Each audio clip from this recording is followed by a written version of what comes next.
এই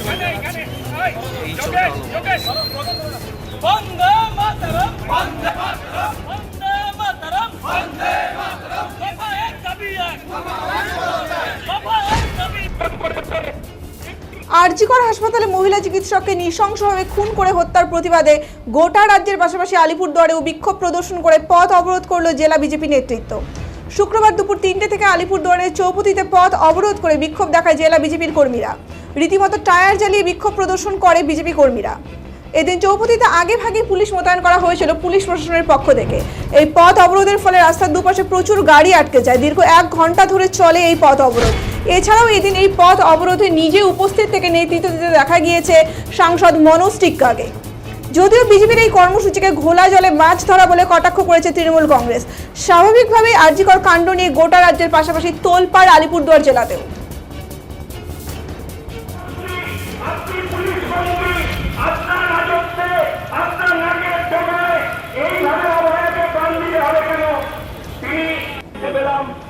পশ্চিমবঙ্গে গণতন্ত্র বলে কিছু নেই।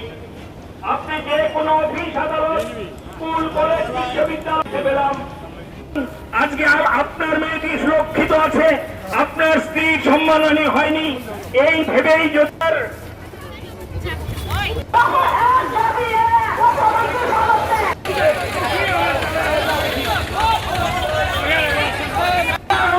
পুলিশ মন্ত্রী জবাব চাই, জবাব দাও।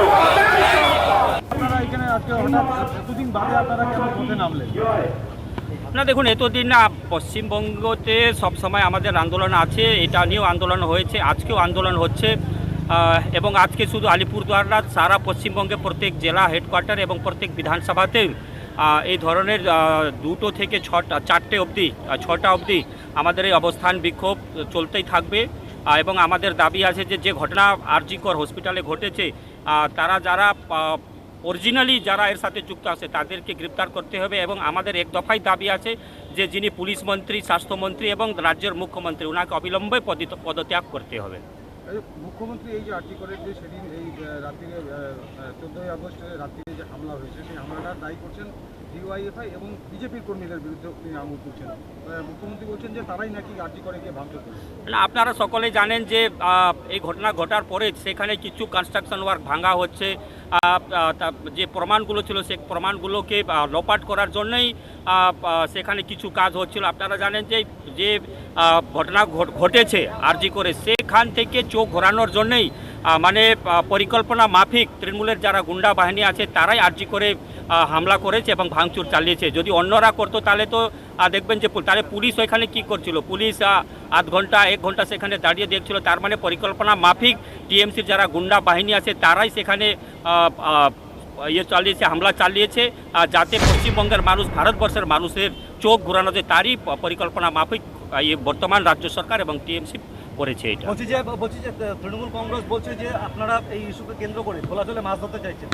কিছু না, এটা কি ঘোলা জলে মাছ, যে ঘটনাটা ঘটেছে তার প্রতিবাদ আজকে শুধু পশ্চিমবঙ্গ না, সারা ভারতবর্ষের মানুষ ছি থুতু করছে। যে ঘটনাটা ঘটেছে, এই আধুনিক সমাজে এই ধরনের ঘটনা কেউ আশা করে না, কিন্তু যেভাবে একজন গরিব স্টুডেন্ট, যেখানে একটা মা বাবার একটাই মেয়ে, যে সেখানে পড়াশোনা করছিল, ডাক্তার হওয়ার একটা স্বপ্ন দেখছিল, যে ডাক্তার আগামী দিন মানুষকে চিকিৎসা করতে এবং মানুষকে ভালো করতে, তারাই আজকে যারা মানুষকে ভালো করছে তারাই কিন্তু আজকে যে সুরক্ষা আছে সেটা নিয়ে ভুগছে আর কি। তো এটা তো বাস্তবিক ঘটনা, সেখানে ঘটনাটা ঘটেছে, মার্ডার হয়েছে, তার প্রতিবাদে শুরু পশ্চিমবঙ্গের সারা ভারতবর্ষে তার আন্দোলন হচ্ছে, তার প্রতিবাদ করা হচ্ছে।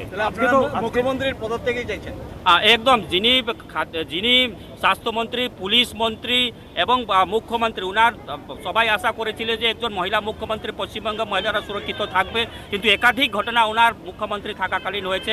এটাই ভারতবর্ষে যে ঘটনা ঘটেছিল, আপনারা সকলেই জানেন যে দিল্লিতে যে নির্ভয়া কাণ্ড, সেখান থেকে কিন্তু এটা কোনো রকমই কম না এখানে যে ঘটনাটা ঘটেছে।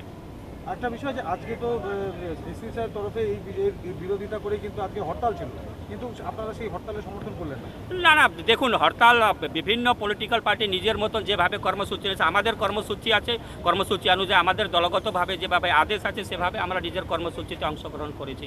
মনোজবাবু, এই মুহূর্তে তদন্তের দায়িত্বভার গেছে কেন্দ্রের হাতে, সিবিআইয়ের হাতে, এবং 2 দিন হয়ে গেছে, 48 ঘন্টা হয়ে গেছে প্রায়, এখন পর্যন্ত কোনো রকম সুরাহা বেরোয়নি। কি বলবেন যে রাজ্যের যে পুলিশ দপ্তর সে একাশনে কি বসছে না সিবিআই?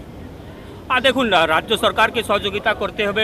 সিবিআই নিশ্চিতভাবে ওনাদেরকে তদন্তের দায়িত্ব দেওয়া হয়েছে। সময় আসলে নিশ্চিতভাবে যারা এই কাণ্ডের সাথে যুক্ত আছে, যারা প্রত্যক্ষভাবে এর সাথে জড়িত, তারা নিশ্চিতভাবে ধরা পড়বে আগামী। আপনারা কি মানে স্যাটিসফাইড সিবিআই হাতে যে গেছে এবং তদন্ত ঠিকঠাক পথে এগোচ্ছে?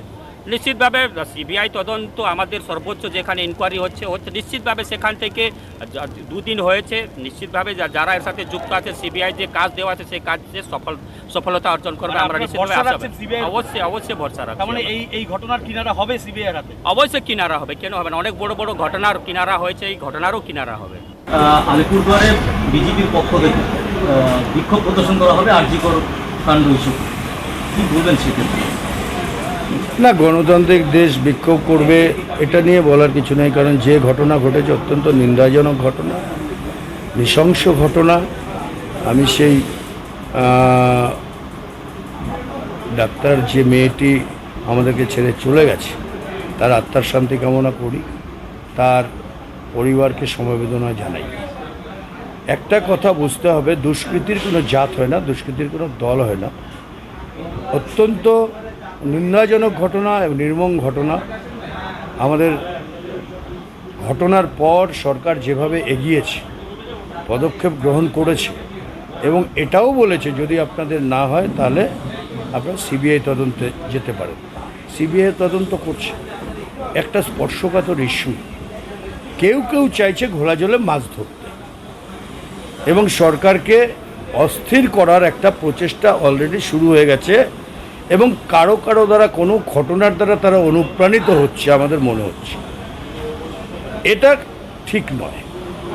একটা দুঃখজনক ঘটনা দুষ্কৃতীরা ঘটানোর পরে সরকার যখন প্রপারলি এগোচ্ছে এবং আমরা চাই এই ঘটনার সাথে যারা যুক্ত সেই তাদের একদম হায়েস্ট সেন্টেন্সড হোক।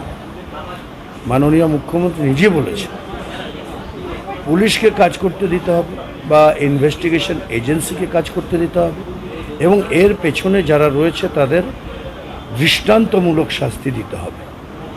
কিন্তু এটাকে সামনে রেখে যেটা ঘটানোর চেষ্টা চলছে সেটাও নিন্দাজনক। একটা অস্থির পরিস্থিতি সৃষ্টি করার চেষ্টা চলছে, কারণ এরা কত জায়গায় হালে পানি পায় না, তাই ঘোলা জলে মাছ ধরার চেষ্টা করছে। এই যে ভাঙচুর, আজকে আরজি করে ভাঙচুরের ফলে কি আসামিরা ধরা পড়বে? ভাঙচুরের ফলে কি আসামিদের দৃষ্টান্তমূলক শাস্তি হবে?